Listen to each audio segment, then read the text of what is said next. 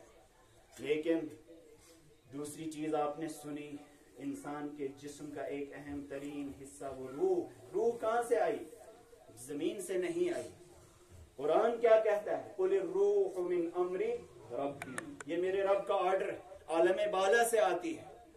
جب ہمارا جسم زمین سے بنا ہے، اس کی غذا کہاں سے آتی ہے؟ ہم صبح و شام کھاتے ہیں پیتے ہیں جانوروں کی طرح، کبھی ہمیں اپنے لقمے پر غور کرنے کی نوبت نہیں آتی ہے. ایک معمولی سا پانی کا قطرہ یہ کہاں کہاں سے آیا، کیسے آیا؟ واٹر سائیکل، اس پر کبھی غور نہیں کیا. اللہ کی قدرت کے کرشمے ہیں. یہ زمین سے غذا نکلتی ہے جسم کے لیے، کیونکہ جسم زمین سے بنا ہے. روح جب عالم بالا سے آئی ہے، اس کی بھی ایک غذا ہے. جو جسم کی غذا کھاتا رہتا ہے، روح کی غذا نہیں کھاتا ہے، نہ اس پر کبھی توجہ دیتا ہے. قرآن ایسے لوگوں کے بارے میں کہتا ہے اولئک کالانعام بل ہم اضل، یہ چوپائے ہیں، جانور ہیں، بلکہ ان سے بھی گئے گزرے ہیں. ثم رددناہ اسفل سافلین، انسان پھر نیچو نیچ پہنچ جاتا ہے. وہ ظاہری طور پر انسان ہوتا ہے لیکن وہ حیوان ہوتا ہے، درندہ ہوتا ہے، درندگی اس کے اندر ہوتی ہے، حیوانی صفات اس کے اندر ہوتی ہیں. تو ہماری روح، اس کی غذا عالم بالا سے آئی ہے اور آتی ہے. وہ غذا کیا ہے؟ وہ شریعت کی غذا ہے، وہ اسلام کی غذا ہے، وہ قرآن کی غذا ہے، وہ اللہ کے احکام کی غذا ہے، وہ نماز کی غذا ہے، روزے کی غذا ہے، اللہ کا ذکر ہے، جس کے ذریعے ہماری روح وہ پروان چڑھتی ہے. اس کا آپ مشاہدہ کر سکتے ہیں. آپ کوئی نیک کام کیجئے، کسی کے ساتھ حسن سلوک کیجئے، کسی کے ساتھ مسکراتے چہرے کے ساتھ ملیے، اپنے راستے سے تکلیف دہ چیز کو دور کیجئے، آپ کو ایک اندر سے خوشی کا احساس ہوگا. یہ روح کو غذا مل رہی ہے، روح پروان چڑھ رہی ہے.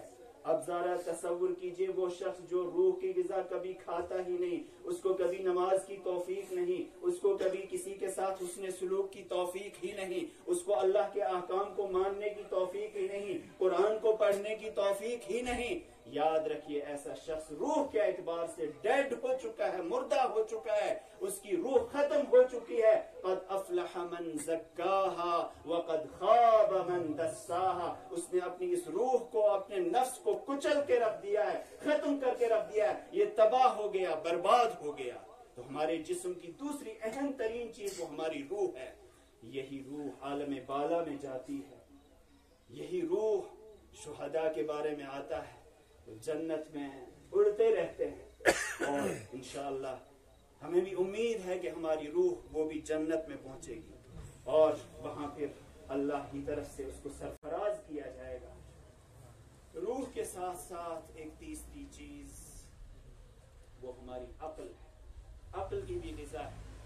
اگر کوئی شخص عقل کی غذا نہیں کھاتا، عقل کی غذا کیا ہے؟ عقل کی غذا علم، عقل کی غذا غور و فکر ہے، عقل کی غذا صحیح علوم کا حصول ہے. سب سے اتھینٹک، سب سے زیادہ مستند علم وہ وحی کا علم ہے، قرآن کا علم ہے. جس کے پاس قرآن کا علم جتنا زیادہ ہوگا، اس کی عقل اسی اعتبار سے پروان چڑھتی رہے گی. ان تینوں چیزوں کے اندر بیلنس کے ساتھ زندگی گزارنا اگر کوئی شخص کر سکتا ہے، یہی حقیقی انسان ہے. اگر کوئی شخص صرف عقل پر توجہ دیتا ہے، روح کو بھول جاتا ہے، جسم کو بھول جاتا ہے، ایسا شخص ایک بہت بڑا تھنکر، بڑا فلاسفر، بڑا ڈاکٹر اور پتہ نہیں کیا کہلایا جا سکتا ہے، لیکن وہ حقیقی انسان نہیں کہلا سکتا ہے جب تک نہ روحانی غذا بھی ساتھ میں ہو. ایک شخص صرف روح پر توجہ دیتا ہے، وہ عقل کی غذا کو بھول چکا ہے، وہ ایک جاہل مطلق ہے، اس کو پتہ ہی نہیں کہ مجھے کرنا کیا ہے. شعوری اسلام سے وہ بہت دور ہے، وہ تزکیے میں لگا ہوا ہے، وہ اپنی روح کو پروان چڑھانے میں لگا ہوا ہے غلط طریقوں سے. نتیجہ کیا ہوگا؟ نتیجہ یہ ہوگا، قرآن پاک بیان کرتا ہے اس حوالے سے کہ قیامت کے دن کچھ لوگ ایسے بھی ہوں گے جو جہنم رسید کیے جائیں گے. وہ کون لوگ ہوں گے؟ بنیادی شرط ہمارے اعمال کی وہ یہ ہے کہ ہم جو بھی عمل کریں وہ مخلصین لہ الدین، اللہ کے لیے خالص کیا جائے. اخلاص ہو، للہیت ہو، اللہ کی رضا مقصود ہو، اس میں اگر کسی کو خوش کرنا مقصود ہے، ہمارا عمل ضائع ہو گیا، اکارت ہو گیا۔ دوسری اہم ترین شرط یہ ہے، مخلص تو ہے انسان، جیسے کہ ہمارے بہت سے لوگ اس وقت انتہائی مخلص ہوتے ہیں، بہت دل کے اعتبار سے ان کا دل ٹوٹ جاتا ہے، وہ چاہتے ہیں کہ میں صحیح انسان رہوں، لیکن دوسری ایک اہم ترین شرط یہ ہے کہ جو عمل آپ کر رہے ہیں وہ شریعت کے مطابق ہونا چاہیے۔ خلاف شریعت عمل کر کے انسان کبھی بھی سرخرو نہیں ہو سکتا ہے۔ ہم نماز پڑھیں اللہ کے بتائے ہوئے طریقے کے مطابق پڑھیں، جو بھی عمل کریں اللہ کے بتائے ہوئے طریقے کے مطابق کریں، اس کے بعد ہی ہم سرخرو ہو سکتے ہیں۔ جب انسان اللہ کے دربار میں پہنچے گا، اس کے ساتھ نہ اس کا مال ہوگا، نہ اس کی دولت ہوگی، نہ اس کا سٹیٹس ہوگا، نہ اس کا بینک بیلنس ہوگا، نہ اس کا منصب ہوگا، نہ اس کی وجاہت ہوگی، نہ اس کے روابط و تعلقات ہوں گے۔ وہاں نفسی نفسی کا عالم ہوگا، وہاں کی کرنسی کیا ہے۔ دنیا کے اندر ہمیں کسی چیز کی ضرورت پڑتی ہے، یہاں ہم کرنسی کا استعمال کرتے ہیں۔ ہندوستان میں رہتے ہوئے انڈین روپیز کا استعمال کرتے ہیں، آپ گلف کنٹریز میں چلے جائیے، وہاں اور دوسری کرنسیاں استعمال کریں گے۔ قیامت کی کرنسی کیا ہوگی؟ وَأَن لَيْسَ لِلْإِنسَانِ إِلَّا مَا سَعَى، انسان کی سعی، اس کا عمل، جو بھی اس کا عمل ہوگا وہی سکہ رائج الوقت ہوگا، وہاں اس کے عمل ہی کی بنیاد پر فیصلہ کیا جائے گا۔ جس کے پاس اعمال کا ذخیرہ جتنا زیادہ ہوگا وہی فائز المرام ہوگا، لیکن خدا نخواستہ انسان کے پاس اعمال تو ہیں لیکن اس کے ساتھ ساتھ اس نے برائیاں بھی کی ہیں، دوسروں کو تکلیف بھی پہنچائی ہے، دوسروں کو ایذا بھی پہنچائی ہے۔ اللہ کے رسول صلی اللہ علیہ وسلم ایک مرتبہ صحابہ کرام کے درمیان تشریف فرما تھے، آپ نے ایک عجیب و غریب سوال کیا، اتدرون ما المفلس، کیا آپ جانتے ہو مفلس کون ہے، غریب کون ہے؟ صحابہ کرام نے عرض کیا، جی ہاں ہم یہ جانتے ہیں کہ مفلس کہتے ہیں من لا درہم لہ ولا دینار، جس کے پاس کوئی درہم و دینار نہ ہو، پیسے نہ ہو، روپے نہ ہو، اس کو ہم غریب سمجھتے ہیں۔ اللہ کے رسول صلی اللہ علیہ وسلم نے ارشاد فرمایا، قیامت کا مفلس وہ ہوگا من یأتی بصلاۃ وزکاۃ وصوم، جو نمازیں بھی لے کر آئے گا، زکوٰۃ بھی، صدقات بھی، اور بہت سی چیزیں لے کر آئے گا، وقد شتم ھذا وقذف ھذا واکل مال ھذا، کسی کو گالی دی ہوگی، کسی پر بہتان لگایا ہوگا، کسی کا مال ہڑپ کیا ہوگا، حقوق العباد کو تہس نہس کیا ہوگا۔ نتیجہ کیا ہوگا؟ نتیجہ یہ ہوگا جس کو تکلیف پہنچائی ہوگی ان سب کو اس کی نیکیاں دی جائیں گی، اس کی نیکیاں جب ختم ہو جائیں گی پھر اس کے بعد ان کی جو برائیاں ہوں گی اس پر لاد دی جائیں گی، اور اس کے بعد اس کو جہنم رسید کیا جائے گا۔ اللہ ہم سب کی حفاظت فرمائے۔ صرف نمازیں پڑھنا، صرف روزے رکھنا یہی کافی نہیں، اس کا دوسرا پہلو بھی ہے، معاملات درست ہونے چاہیے، حقوق العباد کی ادائیگی ہونی چاہیے۔ اللہ کے رسول صلی اللہ علیہ وسلم سے ایک مرتبہ سوال کیا گیا کہ ہمیں بتائیے کہ سب سے بڑا عبادت گزار کون ہے، کیسے بن سکتا ہے انسان؟ اگر ہم سے کوئی پوچھے گا ہمارا جواب کیا ہوگا؟ ہم کہیں گے عبادت گزار اس کو کہیں گے جو تہجد گزار ہوگا، وہ قرآن کی تلاوت کرتا رہتا ہوگا، وہ حاجی ہوگا، عمرے پر عمرہ کرتا رہتا ہوگا، وغیرہ وغیرہ۔ یہ ہماری دینداری کا تصور ہے، لیکن اب دیکھیے اللہ کے رسول صلی اللہ علیہ وسلم دینداری کا تصور کیا پیش کرتے ہیں۔ آپ صلی اللہ علیہ وسلم نے فرمایا، اتق المحارم تکن اعبد الناس، اسلام کی روح کو سمجھ لیجئے، اسلام کس چیز کا نام ہے؟ اتق المحارم، ہر قسم کی حرام چیزوں سے آپ بچیے، سب سے بڑے عبادت گزار بن جاؤ گے۔ اتق المحارم، غور کیجئے ہمارے نامہ اعمال میں جہاں الحمدللہ نیکیاں ہیں، لیکن ساتھ میں کیا ہم محارم سے بچتے ہیں؟ کیا ہم برائیوں سے بچتے ہیں؟ کیا ہم ان چیزوں سے بچتے ہیں جن سے بچنے کا اللہ تبارک و تعالیٰ نے حکم دیا ہے؟ اگر نہیں بچتے ہیں تو ہرگز ہم بڑے عبادت گزار، صحیح عبادت گزار بننے کے لائق نہیں ہیں۔ ہماری زندگی وہ بہت ہی محدود ہے، انتہائی محدود۔ ہم تمناؤں کی دنیا میں جیتے ہیں، شیطان ہمیں دھوکہ دیتا ہے، ہمیں ہمارا نفس وہ بہلاتا ہے، پھسلاتا ہے، لیکن حقیقت وہی ہے جس کا ہم کل سے مشاہدہ کر رہے ہیں اور دیکھ رہے ہیں، سن رہے ہیں، اور اس مجلس میں، اس جیسی محفلوں میں ہم اپنے دلوں کے اندر نرمی محسوس کرتے ہیں، لیکن پھر جب ہم وہی رویہ اختیار کرتے ہیں جو ہمارا سابقہ رویہ ہوتا ہے، اس کے بعد پھر ہم اس چیز کو بھول جاتے ہیں۔ ہم اپنے دل کی دنیا کو بدل سکتے ہیں، یہ شرط یہ ہے کہ ہم بار بار زندگی کا جائزہ لیتے رہیں، زندگی کا احتساب کرتے رہیں۔ جو شخص زندگی کا احتساب کرتا رہتا ہے، زندگی کا جائزہ لیتا رہتا ہے، اللہ کے رسول صلی اللہ علیہ وسلم کے ارشاد کے بموجب یہی شخص عاقل ہے، دانا ہے، بینا ہے۔ الکیس من دان نفسہ وعمل لما بعد الموت۔ کیس، دانا، عقل مند وہی شخص ہے جو اپنی زندگی کا محاسبہ کرتا رہتا ہے، حساب لگاتا رہتا ہے، کتنی زندگی بیت گئی، کیا کیا ہے میں نے، میرے پاس کیا ہے، کیا بیلنس ہے میرے اعمال کا۔ انسان جتنا اس کو چیک کرتا رہے گا، ایک جوان سمجھتا ہے کہ میں ہمیشہ جوان رہوں گا، جی نہیں، یہ جوانی ختم ہو جائے گی، کیڑے کھائیں گے ایک دن ہمارے اس جسم کو۔ یہ جوانی کا دھوکہ ہے، یہ نفس کا دھوکہ ہے، یہ شیطان کا فریب ہے۔ اس فریب میں وہی شخص مبتلا ہو سکتا ہے جو ایمان سے عاری ہو۔ صاحب ایمان کبھی بھی اس فریب میں، دھوکے میں مبتلا نہیں ہو سکتا ہے۔ لا یغرنک تقلب الذین کفروا فی البلاد۔ ہم دوسروں کی چلت پھرت سے، ان کی ٹک ٹاک سے متاثر ہوتے ہیں، خاص طور پر اس وقت کا جو سب سے بڑا بت ہے مغربی تہذیب کا بت، ویسٹرن کلچر، جس نے ہمارے رگ و پے میں اثرات مرتب کیے ہیں، ہمارے گھروں پر اٹیک کیے ہیں، ہمارے بچوں پر اٹیک کیے ہیں، اور ہمارا بچہ اس سے متاثر ہے، اس کی اسلامیت ختم ہو چکی ہے، اس کا ایمان ختم ہو چکا ہے۔ آپ یونیورسٹیز میں چلے جائیے، کالجز میں چلے جائیے، باہر کی دنیا میں چلے جائیے، وہاں آپ کو ظاہری طور پر مسلمان بچے نظر آئیں گے، لیکن اگر آپ ان کے افکار کو ٹٹولیں، ان کی اندر کی دنیا کو چیک کریں، وہاں ملحد ہی ملحد نظر آتے ہیں۔ وجہ کیا ہے؟ وجہ یہ ہے کہ ہم اپنے اسلام سے غافل، ہم نے اپنے اسلام کو چھوڑ کر دوسروں سے متاثر ہونا سیکھا ہے۔ اس وقت کی جو مغربی تہذیب ہے، یہ سب سے بڑا بت ہے جس سے ہمارا جوان متاثر ہو رہا ہے، ہماری بچیاں متاثر ہو رہی ہیں۔ اسی بت کو ہمیں توڑنا ہے، اسی بت سے ہمیں دور ہونا ہے، اور صرف اللہ کے رسول صلی اللہ علیہ وسلم کی لائی ہوئی شریعت، آپ کے لیے لائے ہوئے نظام حیات کو ماننا ہے، تسلیم کرنا ہے۔ قیامت کے دن ہم سب اللہ کے دربار میں حاضر ہوں گے، وہاں ہمارے پاس صرف ہمارا عمل ہوگا۔ اور قرآن پاک اس حوالے سے ہمیں الرٹ کرتا ہے، یاد دلاتا ہے۔ پچھلے صحیفوں میں بھی اس کو یاد دلایا گیا، بیان کیا گیا، قرآن نے بھی اس کو نقل کیا کہ وَأَن لَيْسَ لِلْإِنسَانِ إِلَّا مَا سَعَى۔ انسان کے لیے وہی ہے جو اس نے سعی کی ہے، کوشش کی ہے، اعمال کے ذریعے اپنے نامہ اعمال کو بھرا ہے۔ وَأَنَّ سَعْيَهُ سَوْفَ يُرَى۔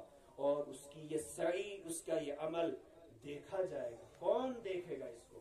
ہم تو دیکھیں گے ہی، لیکن ذرا تصور کیجئے اللہ بھی دیکھے گا، رسول رحمت صلی اللہ علیہ وسلم بھی دیکھیں گے، وہاں انبیاء ہوں گے، صدیقین ہوں گے، شہداء ہوں گے، ہمارے سرپرست ہوں گے، جن سے ہم چھپ کر برائیاں کرتے ہیں، جن سے ہم چھپا کر برائی کو رکھنے کی کوشش کرتے ہیں، لیکن قیامت کے دن سب کچا چٹھا سامنے آ جائے گا۔ وَأَنَّ سَعْيَهُ سَوْفَ يُرَى۔ آج سائنس نے اس چیز کو پروو کیا ہے، ثابت کیا ہے۔ بظاہر ہم برائی کو، بدی کو چھپانے کی کوشش کرتے ہیں، لیکن کیا کبھی کوئی برائی چھپ سکتی ہے؟ جی نہیں، ہرگز نہیں۔ قیامت کے دن ایک مرحلہ وہ بھی آئے گا، سورہ یاسین میں اس کو نقل کیا گیا ہے۔ انسان پہلے مرحلے میں کٹ حجتی کرنے کی کوشش کرے گا، میں نے یہ نہیں کیا، میں معذور ہوں، مجھے پتہ نہیں تھا، لیکن اس کے بعد ایک مرحلہ یہ بھی آئے گا، اليوم نختم على افواہہم وتکلمنا ایدیہم وتشہد ارجلہم بما كانوا یکسبون۔ بولتی بند، زبان پر لگام، فنگر پرنٹس بولنا شروع کر دیں۔ قرآن اس کو بیان کرتا ہے کہ الیوم نسوی بنانا، یہ جو آپ کے پور ہیں، فنگر پرنٹس ہیں، ان کو واپس کیا جائے گا۔ آپ کے فنگر پرنٹس یہ بولنا شروع کر دیں گے، یہ اللہ کے سامنے گواہی دینا شروع کر دیں گے۔ یہ بول رہے ہوں گے، انسان کے پیر بول رہے ہوں گے، اسی کا جسم اس کے خلاف گواہی دے رہا ہوگا۔ اس سے بڑی ذلت اور رسوائی کیا ہوگی کہ انسان کا جسم اس کا دشمن بن جائے گا. مان لیجئے انسان کا جسم دشمن ہے، لیکن ساتھ میں یہ بھی دیکھ لیجئے قرآن پاک نے اس چیز کو نقل کیا ہے، اور سائنس نے آج ہمارے سامنے اس چیز کو بہت قریب کر کے رکھ دیا ہے. سی سی کیمرے کے ذریعے ہماری فوٹیج سامنے لائی جاتی ہے. قیامت کے دن بھی اس زمین کی فوٹیجز ہمارے سامنے لائی جائیں گی. یومئذ تحدث اخبارها، یہ زمین خبریں بیان کرنا شروع کر دے گی. جس زمین کے چپے پر جو بھی کچھ کیا ہوگا، اگر اچھے اعمال کیے ہوں گے یہ بھی گواہی دے گی. خدا نخواستہ برے اعمال کر رہے ہیں، وہ زمین بھی گواہی دے گی. قیامت کے دن بہت ہی خطرناک معاملہ ہوگا، وہ رسوا کن معاملہ ہوگا. قیامت کے دن اللہ کا دربار ہوگا اور ہم ہوں گے، اللہ کے رسول صلی اللہ علیہ وسلم ہوں گے اور ہم ہوں گے. ہم سے پوچھا جائے گا، سوال کیا جائے گا، ثم لتسألن یومئذ عن النعیم. یہ جو نعمتیں دی گئی ہیں، زندگی کی نعمت، صلاحیتوں کی نعمت، وسائل و ذرائع کی نعمت، پوری دنیا کے اسباب و وسائل، ان سب کے بارے میں قیامت کے دن پوچھا جائے گا. اور خاص طور پر جو ہمیں صلاحیتیں دی گئی ہیں، یہ صلاحیتیں باطل کے لیے نہیں بلکہ حق کے لیے صرف ہونی چاہیے. شیطان کو خوش کرنے کے لیے نہیں بلکہ رحمان کو خوش کرنے کے لیے صرف ہونی چاہیے. ان صلاحیتوں کے بارے میں قیامت کے دن سوال کیا جائے گا. ہمارے مرحوم فاروق رحمہ اللہ تعالی رحمتاً واسعہ، وہ ہمارے سامنے ایک پیغام چھوڑ کر گئے ہیں کہ آپ اپنی زندگی کو وقف کیجئے اللہ کے دین کی سربلندی کے لیے. زندگی میں آپ کو اسباب، وسائل، ضروریات زندگی اختیار کرنے ہیں. اللہ کے رسول صلی اللہ علیہ وسلم نے ہمیں اس چیز سے نہیں روکا ہے. آپ صلی اللہ علیہ وسلم نے دنیاوی کام بھی کیے، لیکن دین کی حدود میں رہتے ہوئے، شریعت کی حدود میں رہتے ہوئے. لیکن انسان کا مشن کیا ہونا چاہیے، اس کا بنیادی مقصد کیا ہونا چاہیے؟ وہی جو اللہ کے رسول صلی اللہ علیہ وسلم کا بنیادی مشن اور مقصد تھا، لِيُظْهِرَهُ عَلَى الدِّينِ كُلِّهِ، اس دین اسلام کو ہر نظام کے مقابلے میں غالب کرنے کی کوشش. یہ انسان کی بنیادی ذمہ داری ہے، بنیادی مشن ہے. اگر اس مشن سے ہم دور ہیں، ٹھیک ہے میں اپنی جگہ نماز پڑھ رہا ہوں، لیکن مجھے نظام سے کوئی مطلب نہیں، مجھے دوسری چیزوں سے کوئی مطلب نہیں. دل میں تو برا جاننا چاہیے، یہ ایمان کا ادنا ترین درجہ ہے. اگر یہاں بھی انسان اس چیز کو غلط نہیں سمجھ رہا ہے، اللہ کے رسول صلی اللہ علیہ وسلم کا ارشاد ہے کہ اس کے بعد پھر ایمان کا کوئی درجہ نہیں ہے. مرحوم فاروق رحمہ اللہ وہ اپنی زندگی کے ذریعے ہمیں میسیج دے کر گئے. اگر ہمیں ان سے محبت ہے، یقیناً ہمیں محبت ہے، یقیناً ہمیں محبت ہے، ہم ان کے مشن کی آبیاری کرتے رہیں، اس کو اپنا فرض منصبی سمجھتے رہیں. دن ہو یا رات، ہر وقت ہمارے ذہن میں یہی بات ہو، اسلام کیسے سربلند ہو، اسلام کیسے زندہ رہے.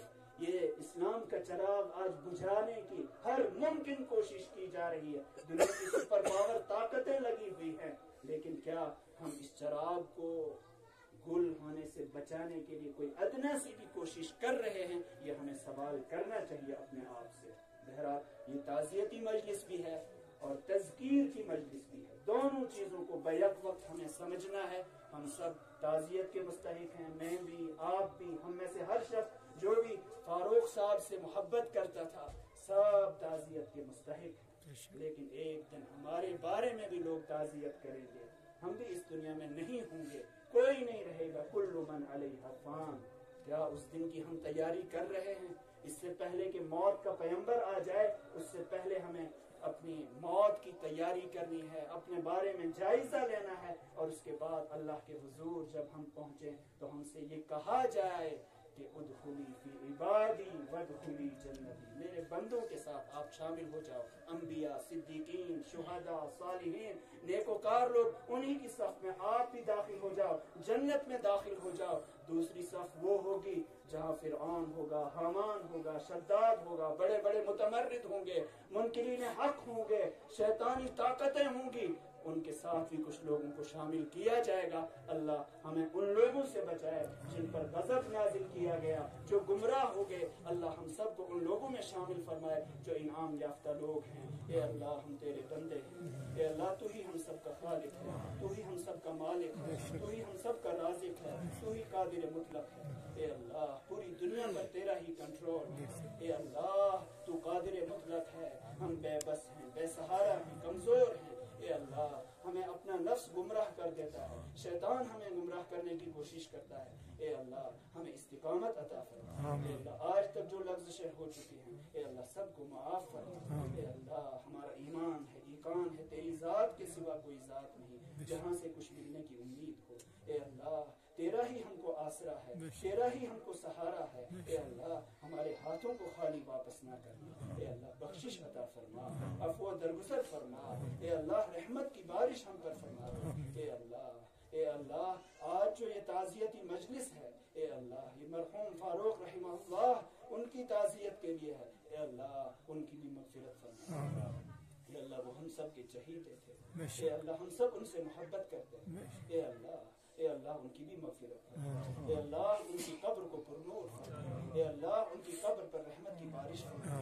اے اللہ ان کو اعلی علیین میں مقام بلند عطا فرما. اے اللہ ان کو انبیاء, صدیقین, شہداء اور صالحین کی صف میں شامل فرما. اے اللہ ہمیں بھی اسی صف میں شامل فرما. اے اللہ ہم سب کو استقامت عطا فرما. اے اللہ ہدایت کاملہ عطا فرما. اے اللہ مرحوم فاروق ان کے لواحقین, ان سے محبت کرنے والوں کو بھی صبر جمیل عطا فرما. سب کی مغفرت فرما دے. اے اللہ موت سے پہلے موت کی تیاری کی توفیق عطا فرما. اے اللہ آج پورے دن میں جو کچھ پڑھا گیا, مانگا گیا, کہا گیا اے اللہ اس کو اپنی بارگاہ میں قبول فرما. اے اللہ اس کا ثواب اور اس کا اجر مرحوم فاروق کو بھی پہنچا دے. اے اللہ ان کے لیے بھی یہ صدقہ جاریہ فرما.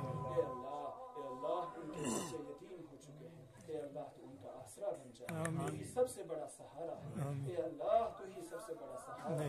اے اللہ تو کیڑے مکوڑوں کو کھلانے والا ہے. تو ہی رازق حقیقی ہے. اے اللہ تو ہی رزق رساں ہے. اے اللہ سب کا آسرا بن جائے. اے اللہ جو بھی مخلوق الحال ہیں, پریشان حال ہیں, محصورین ہیں, مجبورین ہیں اے اللہ سب کی مدد فرما.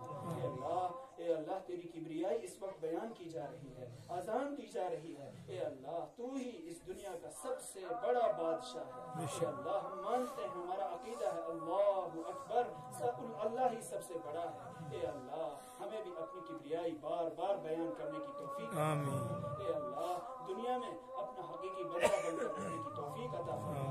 اور آخرت میں جب ہم تیرے دربار میں پہنچے اے اللہ اس حال میں اپنے پاس بلانا کہ ہم تیرے مطیع ہوں, فرما بردار ہوں, تو ہم سے راضی ہو اور ہم تجھ سے راضی ہوں. اے اللہ ہزاروں درود و سلام اللہ کے رسول صلی اللہ علیہ وسلم کی ذات اقدس پر. وہ ہم سب کے سب سے بڑے محسن ہیں. اللہ ہم سب کی طرف سے ان کو جزائے خیر عطا فرما. صحابہ کرام کو جزائے خیر عطا فرما. تابعین کو, تبع تابعین کو. اے اللہ ہم سب کے جو بھی محسنین ہیں سب کو جزائے خیر عطا فرما. ربنا تقبل منا انك انت السميع العليم وصلى الله تعالى على خير خلقه محمد وعلى اله وصحبه